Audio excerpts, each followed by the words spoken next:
सबसे पहले हम नमस्कार महामंत्र मेडिटेशन करेंगे कलर के साथ, साइकिक सेंटर चैतन्य केंद्रों के साथ। नमो लोए सब्ब सावणंग से शुरू करेंगे, नमो अरहंताणंग तक जाएंगे। तो सबसे पहला पद नमो लोई सब्ब सावणंग, क्योंकि उसका स्थान हमारा डाउन बॉडी में नीचे उसका स्थान है, इसीलिए हम नमो लोई सब्ब साहुणंग का पद लेते हुए हम आगे बढ़ेंगे। तो पहला हमारा पद है नमो लोई सब्ब साहुणंग। उसका स्थान है at the end of spinal cord, शक्ति केंद्र, वहां पर with bright blue colour.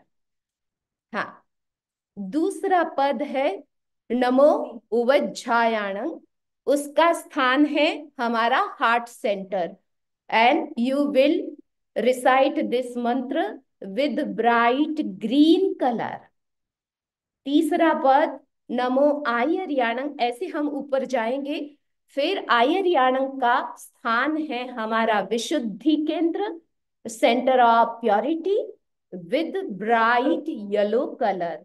And नमो सिद्धाणं, उसका स्थान है ये आज्ञा चक्र, जिसको हम दर्शन केंद्र कहते हैं। यहाँ पर चमकते हुए बाल सूर्य जैसा कलर, राइजिंग सन कलर के साथ करेंगे। और नमो अरहंत ताणंग का स्थान है ये हमारा चोटी का स्थान, यहाँ पर विद ब्राइट वाइट कलर। तो हम सबसे पहले थोड़ा सामूहिक, एक काइंड ऑफ जाप भी होता है और ये मेडिटेशन भी है। तो सभी भाई बहनों से मेरा रिक्वेस्ट है कि आपके दोनों पैर should be on the floor and sit, relax. Keep your backbone, neck, and head in straight line. Sit straight, but without stiffness. Close your eyes gently. Relax your body, relax your mind.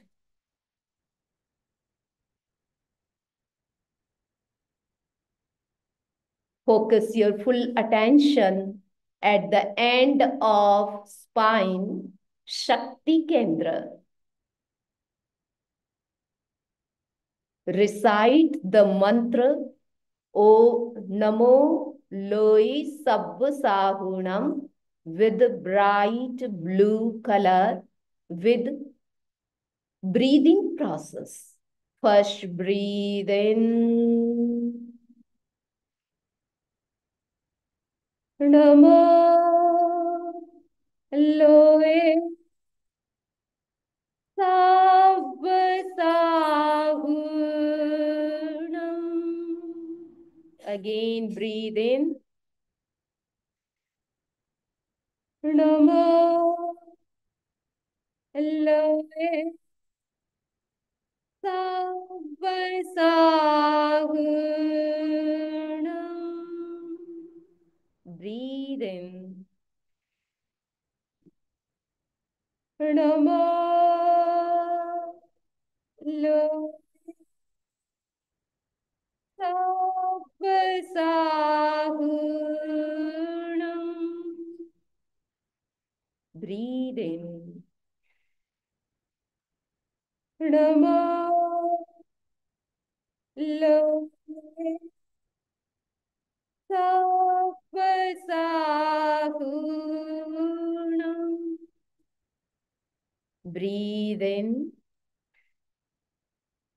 Namo Loe Sabba Sahunam.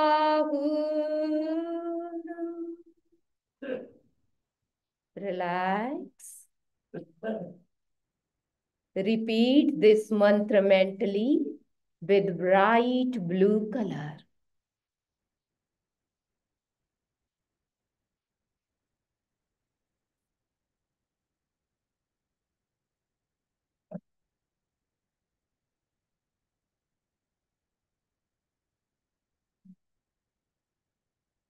Next, focus your full attention at your heart center, Anand Kendra.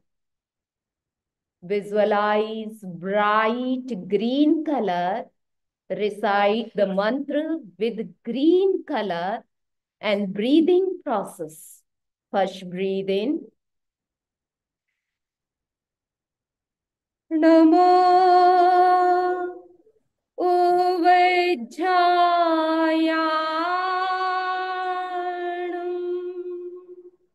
Breathe in. Namo Uvajjayanam.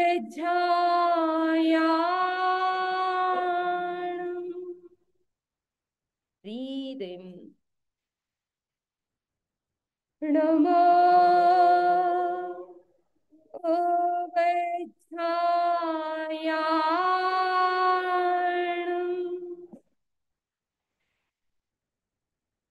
Namo Uvajjayanam.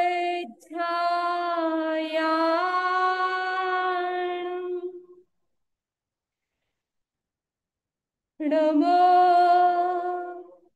Uvajjayanam.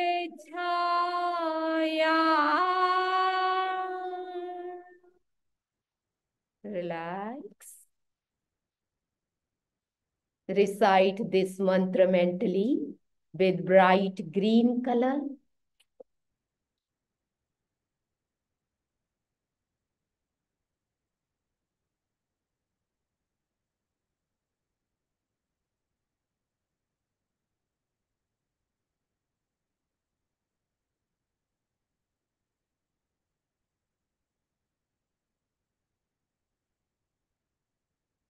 Next, focus your full attention on your throat. Recite the mantra with bright yellow color with breathing process. Breathe in. Namo Ayariyanam.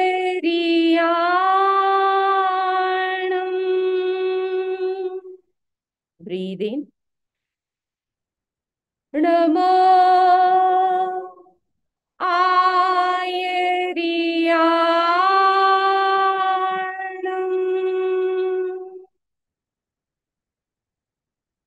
Namo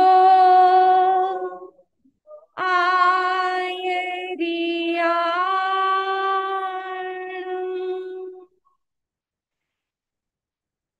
Namo Ayariyanam.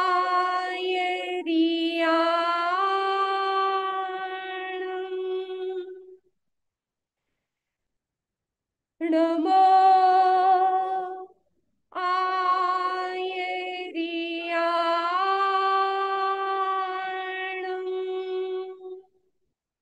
Relax. Recite this mantra mentally with bright yellow color on your throat.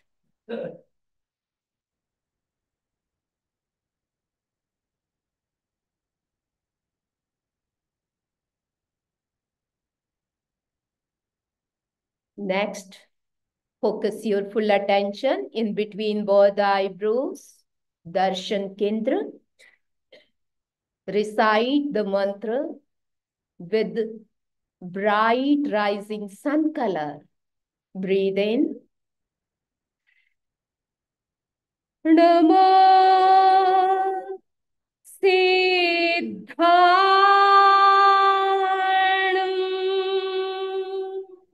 Breathe in. Namo Siddhanam.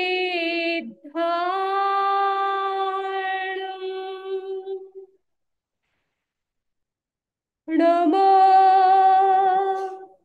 Siddhanam.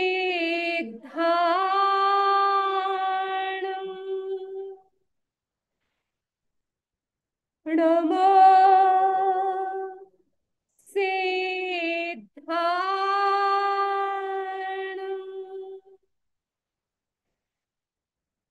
Namo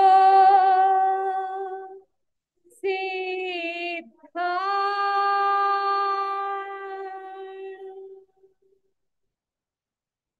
Recite this mantra mentally.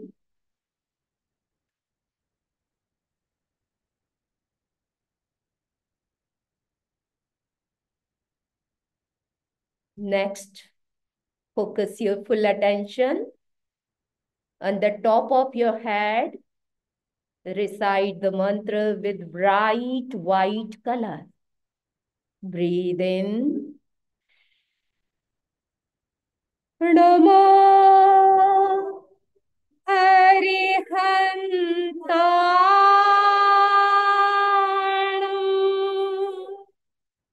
Breathe in. Namo Arihantanam.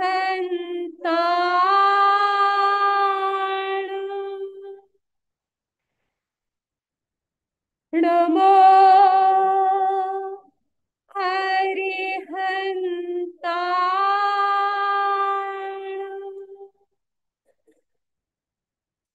Namo Arihantanam.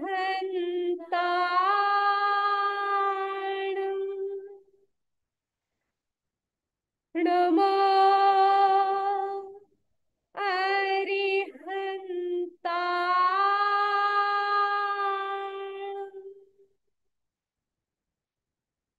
Recite this mantra mentally with bright white color.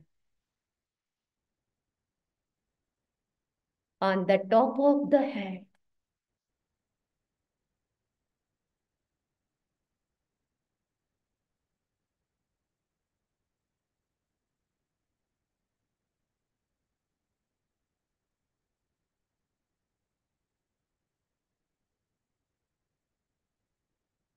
I am protected with the power of Namaskar Mahamantra.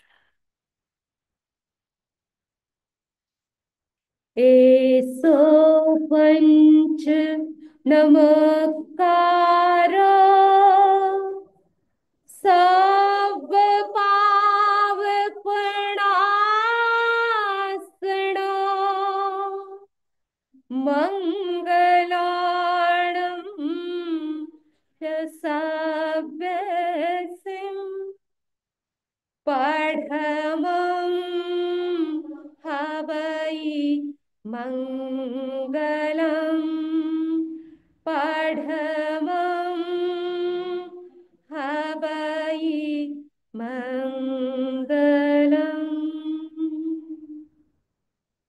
Join your hands in Namaskar pose. Om Arham, Om Arham, Om Arham. Meditation is over.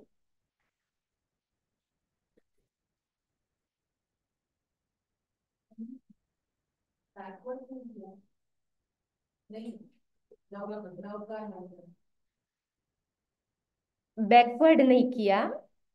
एक विधि से हम ऊपर से नीचे से ऊपर आए हैं.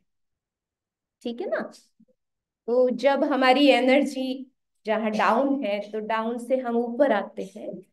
तो ध्यान, जब मंत्र को ध्यान बनाते हैं तो अब उस ध्यान की विधि में हम ऊपर से नीचे नहीं जाते, नीचे से ऊपर जाते हैं. और 5 पदों का जो स्थान है वो नमो लोई सब्बो सावणंग का डाउन है और अरहंताणंग का ऊपर है. तो इसीलिए फिर हम ऊपर आते हैं. ठीक है.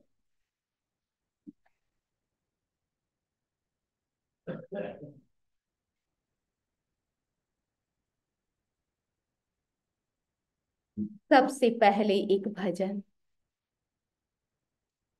जीवन है बहता पानी, जीवन है बहता पानी, चंचल काया चंचल माया, चंचल काया चंचल माया, बनता क्यों अभिमान.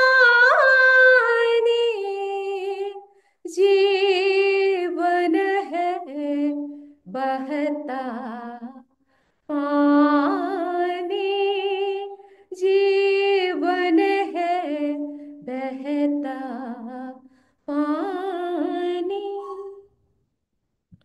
जो गिरता है वह उठता है, जो उठता है वह गिरता है, जो गिरता है वह उठता है, जो उठता है वह गिरता है। समता भाव सदा तू धर ले, सुन संतों की वाणी, सुन संतों की वाणी। जीवन है बहता पानी, जीवन है बहता पानी। सबसे मैत्री भाव बढ़ा ले, मन का वैर विरोध मिटा ले। सबसे मैत्री भाव बढ़ा ले, मन का वैर विरोध मिटा ले। बड़ा कौन कौन है छोटा, सब समान है प्राणी, सब समान है प्राणी। जीवन है बहता पानी, चंचल काया चंचल माया, बनता क्यों अभिमानी। जीवन है बहता पानी। नदी नाव संयोग मिला है, चार दिनों का मेल मिला है। नदी नाव संयोग मिला है, चार दिनों का मेल मिला है। फिर भी बीज कलह के क्यों तू बोता बन अज्ञानी। हाँ, बोता बन अज्ञानी। जीवन है बहता पानी। एक दिवस तू उड़ जाएगा, तन का पिंजरा रह जाएगा। एक दिन तू तो उड़ जाएगा, तन का पिंजरा रह जाएगा। तेरे यश अपयश की मुख मुख होगी यहाँ कहानी। हाँ, होगी यहाँ कहानी।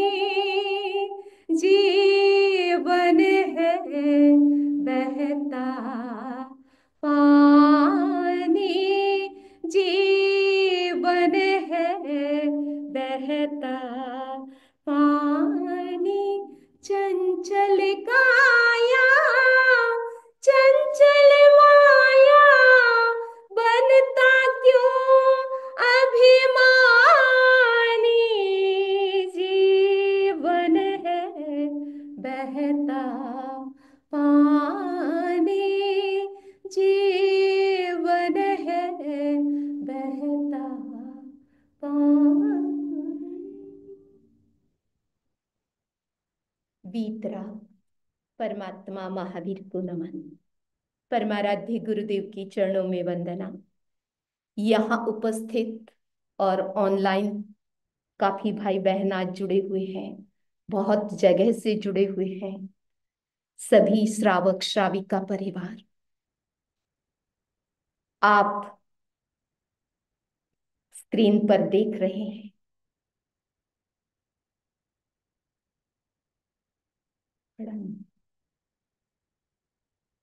लिखा हुआ है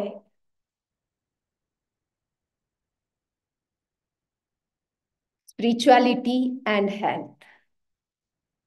दो शब्द है, आप विचार करें, आपके मन में भी इन दोनों से रिलेटेड कई प्रकार की जिज्ञासा, प्रश्न होंगे, डाउट होंगे। ये दो शब्द है, दोनों के प्रति आपका कनेक्शन है। आप अपने आप से पूछें कि आपका आकर्षण या आपका ध्यान हेल्थ पर ज्यादा है या स्पिरिचुअलिटी पर ज्यादा है। आपकी नजर में, या हम सब कॉमन बात करते हैं, एक व्यवहार का सत्य है कि दोनों इंपॉर्टेंट है। हम किसी को कम नहीं कह सकते, ज्यादा नहीं कह सकते। अभी जो लाइफ हमारी प्रेजेंट है उनमें दोनों ही जरूरी है। लेकिन भीतर का जो लगाव है वो किसके प्रति है? सब तरह की एज के लोग हैं, एज का भी अपना इफेक्ट रहता है। एक एज जिसमें हेल्थ को लेकर, ब्यूटी को लेकर, प्रेजेंट लाइफ को लेकर हमारा आकर्षण बना रहता है कि हम कैसे फिट रहें, कैसे हम ब्यूटीफुल रहें, कैसे हम प्रेजेंटेबल रहें। तो सारा का सारा ध्यान उसी पर चला जाता है। और कभी कभी हम भूल क्या कर बैठते हैं कि स्पिरिचुअलिटी को हम इग्नोर कर देते हैं। कभी कभी स्पिरिचुअलिटी को भी हेल्थ के साथ जोड़ करके हम छोटा बना देते हैं। तो आज आप थोड़ा विचार करेंगे, कुछ बातें ऐसी हैं जो दोनों सेपरेट है। हेल्थ हेल्थ की जगह है, स्पिरिचुअलिटी स्पिरिचुअलिटी की जगह है। कुछ ऐसे पॉइंट है जिसमें एके साधे सब सधे, जिसमें आप किसी एक चीज को सींचते हैं, एक को पोषित करते हैं, एक का केयर करते हैं, तो दूसरा अपने आप उसकी केयरिंग अपने आप हो जाती है। तो कुछ ऐसे पॉइंट है वो आपको समझने का है कि हम किस पर ज्यादा ध्यान दें। तो यहां आप देख रहे हैं कि स्पिरिचुअलिटी क्या है, हेल्थ क्या है। जब दोनों को आप मिलाएंगे, दोनों को एक जगह देखेंगे, तो स्पिरिचुअलिटी क्या है? रूट है। रूट के बिना फ्रूट नहीं होता, ये सत्य है। तो जितना रूट आपका मजबूत है, जितना रूट आपका हेल्दी है, उतने ही फ्रूट भी हेल्दी होंगे। तो ये शरीर, ये फिजिकल हेल्थ हमारी रूट नहीं है, ये फ्रूट है। रूट में स्पिरिचुअलिटी है। व्यक्ति जितना स्पिरिचुअल होता है, स्पिरिचुअल व्यक्ति के भीतर में बैलेंस होता है, समता होती है, पीस होती है, हर स्थिति को हैंडल करने का उसमें स्किल होता है। उससे क्या होता है, उसका इफेक्ट किस पर पड़ता है? उसका इफेक्ट उसके फिजिकल हेल्थ पर पड़ता है। उसके जो मेजर उनके ऑर्गन्स होते हैं वो डैमेज नहीं होते हैं। तो स्पिरिचुअलिटी रूट है और हमारी हेल्थ फ्रूट है। अगर डॉक्टर कहता है कि आपकी बीमारी का क्या कारण है, मैं समझ नहीं पा रहा, क्योंकि रिपोर्ट सारी नॉर्मल है, फिर भी आप बीमार हैं, तो क्या बात है, कहाँ भूल है? तो हमारे भाई बहनों को मैं कहना चाहती हूँ कि कभी कभी ऐसा होता है कि आप फील करते हैं कि मैं ठीक नहीं हूं और रिपोर्ट में कुछ आता नहीं है, तो उस समय आपको खुद के नेचर पर, खुद की हैबिट पर सोचना चाहिए कि मेरे कषायों का जो लेवल है वो कैसा है, मेरे रिएक्शन कैसे है, रिएक्शन का लेवल कैसा है। एक तो घर में थोड़ी सी अनबन हुई, थोड़ी सी आपस में आर्ग्यूमेंट हुए, और क्षण भर में, बस दूसरे क्षण तो पता ही नहीं क्या हुआ था। कुछ लोग तो ऐसे होते हैं, क्षणे तुष्टि क्षणे रुष्टि, एक एक क्षण में आप रुष्ट हो गए, दूसरे क्षण वापस नॉर्मल हो गए। इसका मतलब कि आपका जो कषाय का लेवल है, भीतर में उत्तप्ति है, उसका बहुत लो है। एक कुछ बात हो गई तो 3 दिन आपस में बोले ही नहीं, एक दूसरे को देखे ही नहीं, तो ये क्या हुआ? यानी इसका मतलब रिएक्शन बहुत गहरा हो जाता है, और ऐसा रिएक्शन आपके अंदर जाकर के हमारे जो स्पेशल हमारे ऑर्गन है उस पर इफेक्ट डालता है। कई बार लीवर पर, किडनीज पर, हमारे डाइजेस्टिव सिस्टम पर उसका अर्थ असर जाता है। तो ये बात आप हेल्थ और स्पिरिचुअलिटी इन दोनों को समझें कि जितने ज्यादा आप कभी हम सोचें कि हम हेल्दी होंगे तो स्पिरिचुअल होंगे, या स्पिरिचुअल होंगे तो हेल्दी होंगे, दो बातें आपके सामने हैं, तो आपका जवाब क्या होगा? कई लोग हेल्दी तो हैं लेकिन स्पिरिचुअल नहीं हो सकते हैं। लेकिन स्पिरिचुअल व्यक्ति हेल्दी होगा। अगर आपकी कोई बीमारी आई है तो और किसी कारण से आई है, स्पिरिचुअलिटी से नहीं आई है। ये बात क्लियर रहनी चाहिए। कई बार लोग विवेक नहीं रखते हैं, शरीर की कंडीशन नहीं है, अभी बुखार आया था 2-3 दिन पहले, और दूसरे दिन अभी अभी की मैं एक एग्जांपल देती हूँ कि एक बहन के परिवार में ही किसी के नी का ऑपरेशन, अब उसके बरसी तब चल रहा है, तो उसने कहा कल मेरा उपवास था, आज दवाई लूंगी। नी का ऑपरेशन हुआ और उसमें आप वर्षी तब कंटिन्यू रखोगे, तो ये तो विवेक की बात नहीं है।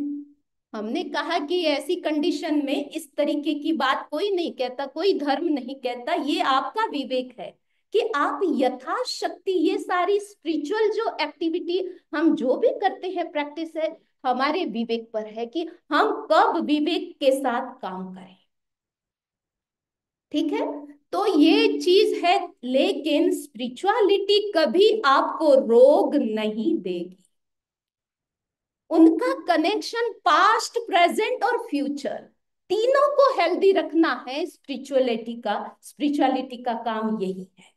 भले उस स्पिरिचुअलिटी को आप कर्म के साथ भी जोड़ दें, तो कर्म के साथ भी निरोगता, आरोग्यता का संबंध है, स्पिरिचुअलिटी का रोग के साथ नहीं। तो ये चीज आप यहां समझें। उसके बाद अगर हम अपसाइड डाउन चले, तो आपकी हेल्थ है वो प्लांट है, और स्पिरिचुअलिटी क्या है? ऊपर से दिया जाने वाला पानी है।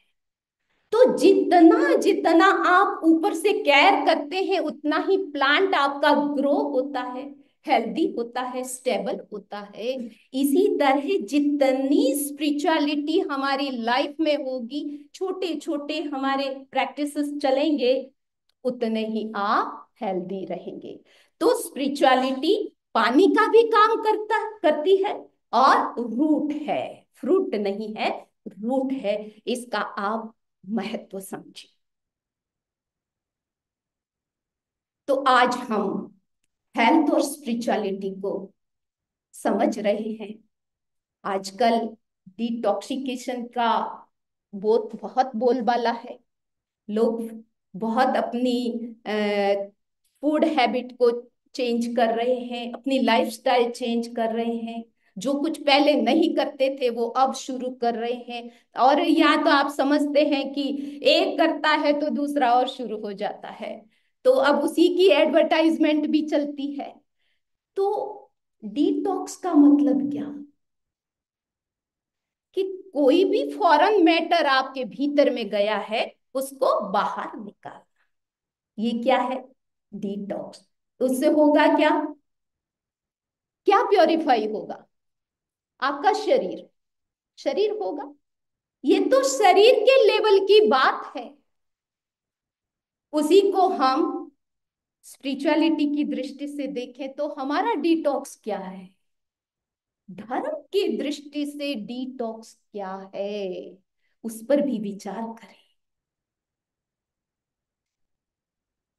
तो वो है संवर और निर्जरा।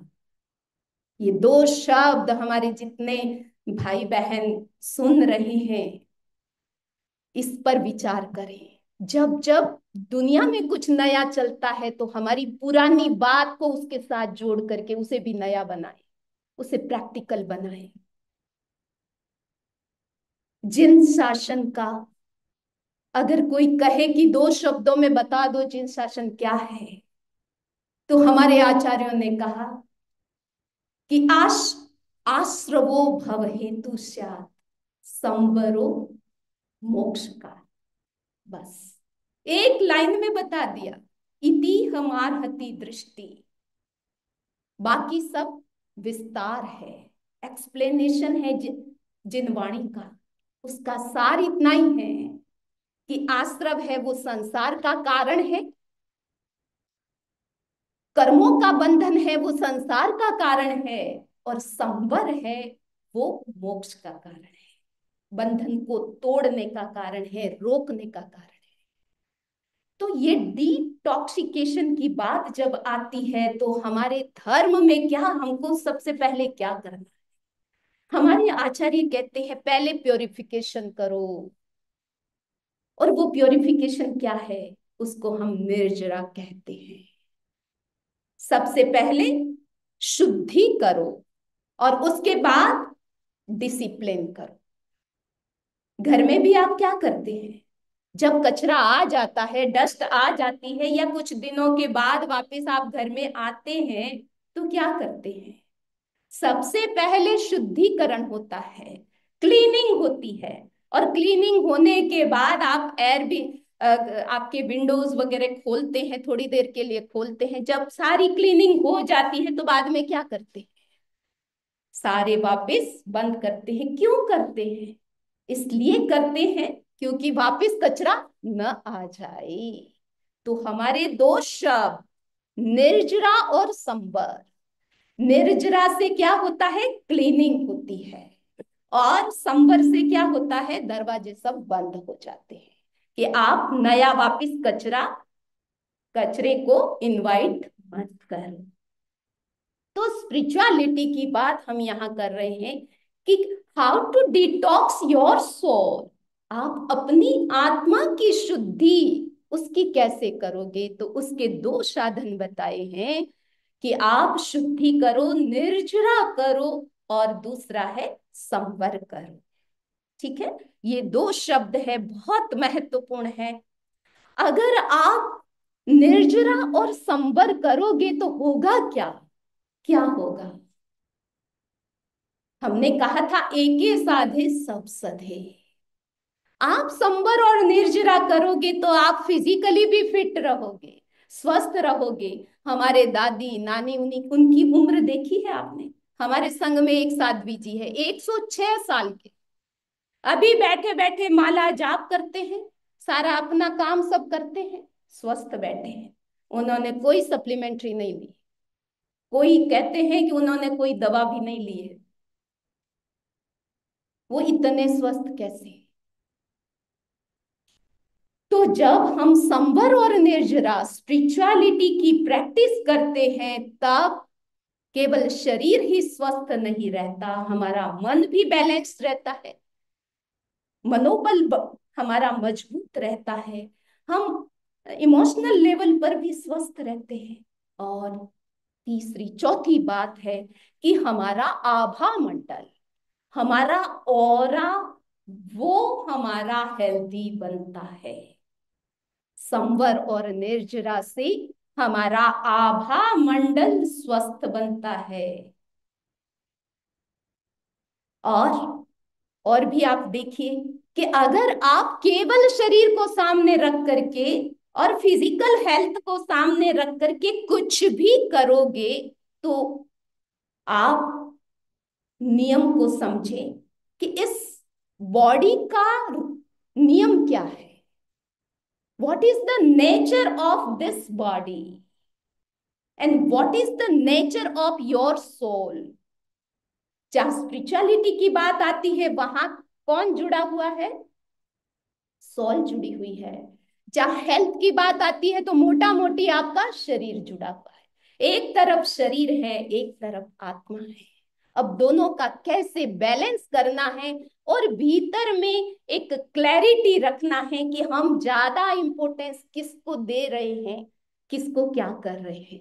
अगर केवल शरीर सामने रहता है और उसी के इर्द गिर्द आप कुछ भी करते हैं, तो उसका तो जो नेचर है वो आप सब जानते हैं कि बचपन से लेकर बुढ़ापे तक जो कुछ होना है, आज तक कितना ही ध्यान रखा गया, लेकिन ये जो होना है वो तो टाइम के साथ होगा ही। इसीलिए हमारा जो आभा मंडल है, आभा मंडल अगर हेल्दी है, तो ये आपका आभा मंडल कम से कम जब हम दूसरे जन्म में जाते हैं, यानी ये लाइफ हमारी पूरी होती है और नेक्स्ट जन्म में जाते हैं, तो कहा गया कि जिस लेश्या में जीव मरता है उसी लेश्या में जीव जन्म लेता है।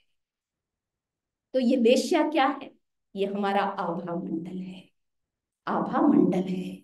इसीलिए अगर वो हेल्दी होगा, आपका आभा मंडल हेल्दी होगा, तो नेक्स्ट लाइफ में जहां जन्म लेना है वो स्थान भी आपको अनुकूल मिलेगा, हेल्दी मिलेगा, जिसको हम सदगति कहते हैं। उसकी दुर्गति नहीं होगी, सदगति। क्लियर? अब शरीर को लेकर के कॉन्सेप्ट क्लियर करें कि भगवान महावीर कितने अनेकांतवादी थे। एक ही बात को कैसे नेगेटिव और पॉजिटिव वे से किस तरीके से उन्होंने डिफाइन किया है, आप इस बात को समझ सकते हैं। एक तरफ कह रहे हैं भगवान, इमं शरीरम अनिच्चम, और दूसरी तरफ कहते हैं शरीर माहु नावत्ति।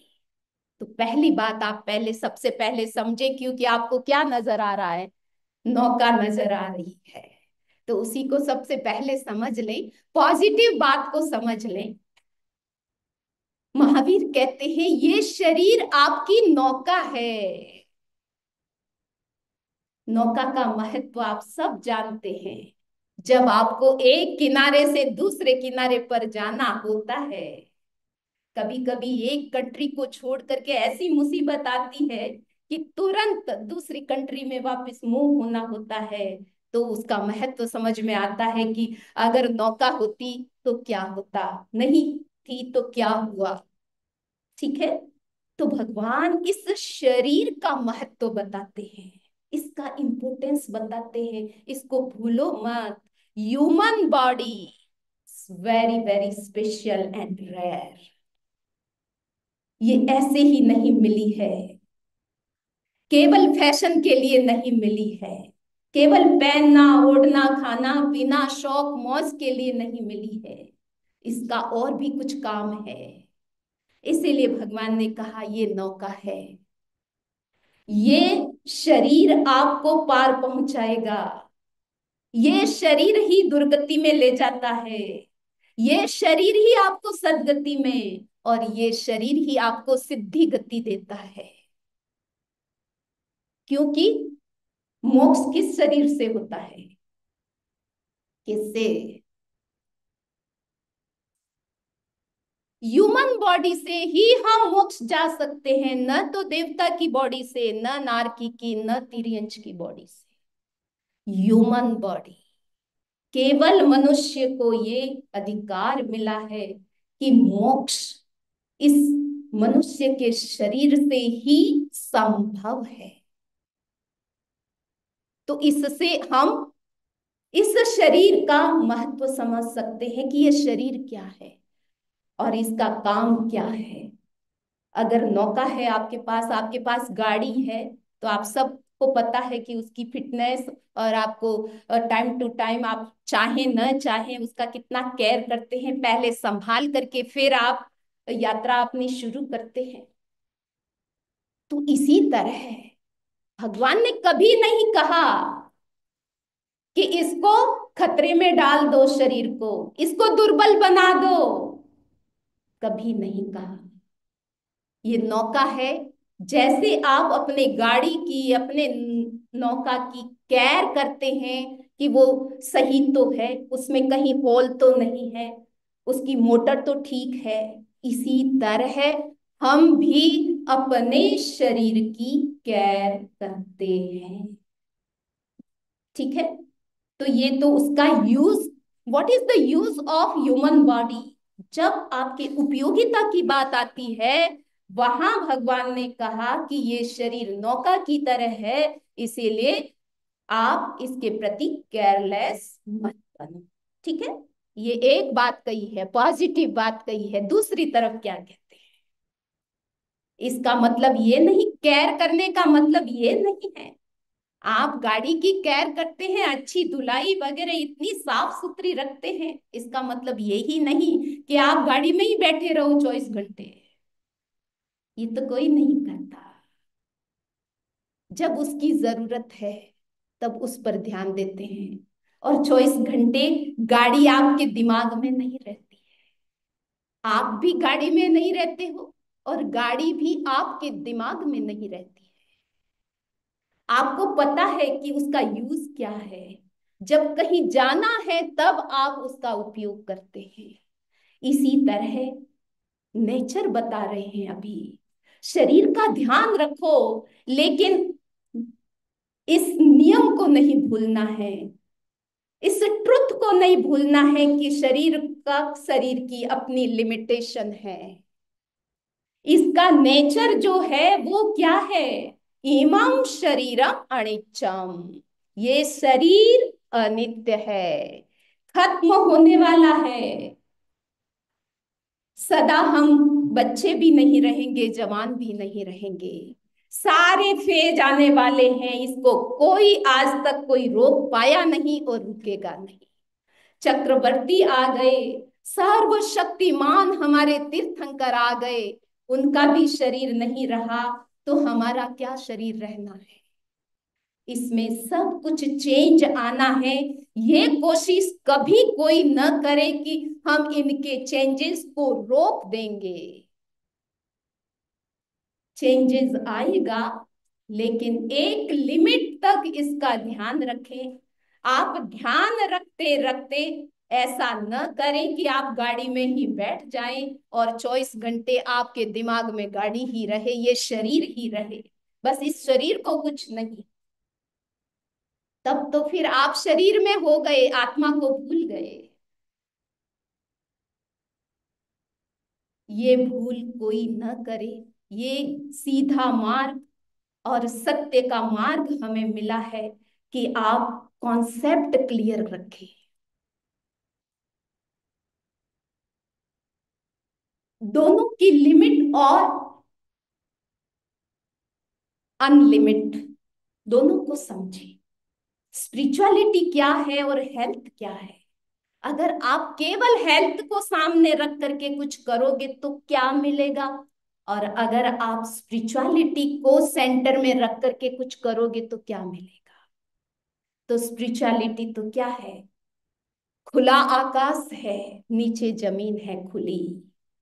किसी ने कहा कि सबसे बड़ा कोई सन्यासी होगा, वो मैं उसे गुरु बनाऊंगी।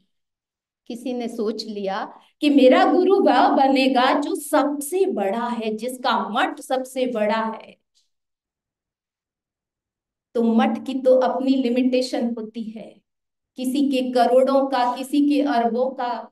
लेकिन एक सन्यासी मिला, उसे पूछा गया कि तुम्हारा मठ कहाँ है। तो उसने कहा ये खुला आकाश और ये धरती मेरा मठ है। तो भक्त ने उसको गुरु बना दिया, क्योंकि इसकी कोई सीमा नहीं थी। इतना बड़ा मठ और कहीं नहीं मिलता है। इसी तरह ये स्पिरिचुअलिटी, ये खुला आकाश है। इसको हम लिमिट में नहीं ला सकते। ये अनलिमिट है, लिमिटलेस है। और केवल हेल्थ में रह जाते हैं तो हम बहुत छोटे में रह जाते हैं। बहुत छोटा बेनिफिट हाथ में आता है, और कभी कभी इस हेल्थ के पीछे कितना कर्मों का बंधन होता है ये भी हम भूल जाते हैं। अब सब आप बैठे हैं तो थोड़ा बहुत कुछ कहानी नहीं आती है तो थोड़ा बोर भी लग सकता है। तो राजा इतना तो ज्यादा बाहर जाते नहीं है, राजा अपने राज्य में ही रहते हैं, राजमहल में रहते हैं, कभी कभी बाहर चले जाते हैं। तो राजा बाहर गए, आ रहे थे वापस, घर आ रहे थे। तो पूछा गया, रानियां चार थी, चार रानियों को पूछा गया, बड़े समणी जी पधार रहे हैं, कहानी बड़े समणी जी पूरी करेंगे। पधार, वंदना।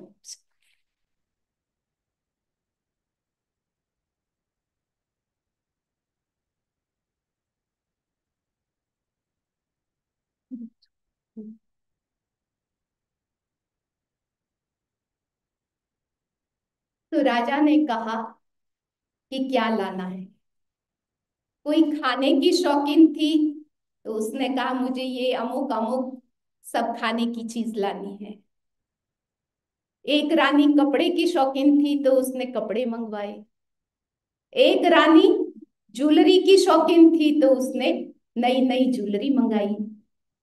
चौथी रानी, उसने कहा बस आप आ जाओ, आई मिस यू, मुझे कुछ नहीं चाहिए। लेकिन राजा पहली बार बहुत महीनों, वर्षों के बाद बाहर गया था, तो उसने बहुत ज्यादा शॉपिंग की। घर आए, जिसने जो मंगाया था उसको वो दे दिया।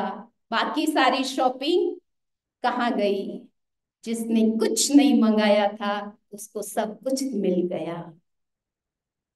तो इसी तरह अगर हमारे हमारा दृष्टिकोण आध्यात्मिक होता है, हमारे सेंटर में आत्मा होती है, आत्मा की शुद्धि की बात होती है, डिटॉक्स और डिसिप्लिन की बात होती है, तो वहाँ हेल्थ अपने आप आ जाती है।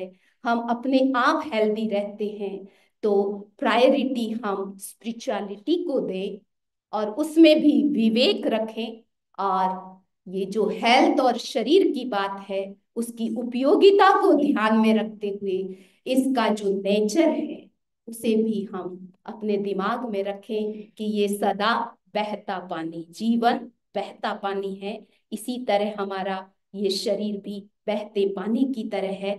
आज का विषय हमारा पूरा तो नहीं हुआ है, अभी आगे, तो अभी तो ये शुरुआत हुई थी, लेकिन स्वाध्याय और आएगा, आगे आएगा। तो इस सब्जेक्ट को हम और आगे और जानेंगे कि डिटॉक्स किस किस का कर सकते हैं। एक शरीर का होता है तो और किस किस का हो सकता है, वो चर्चा हम आगे के स्वाध्याय में करेंगे। तो मैं अब निवेदन करती हूँ बड़े समणी जी को।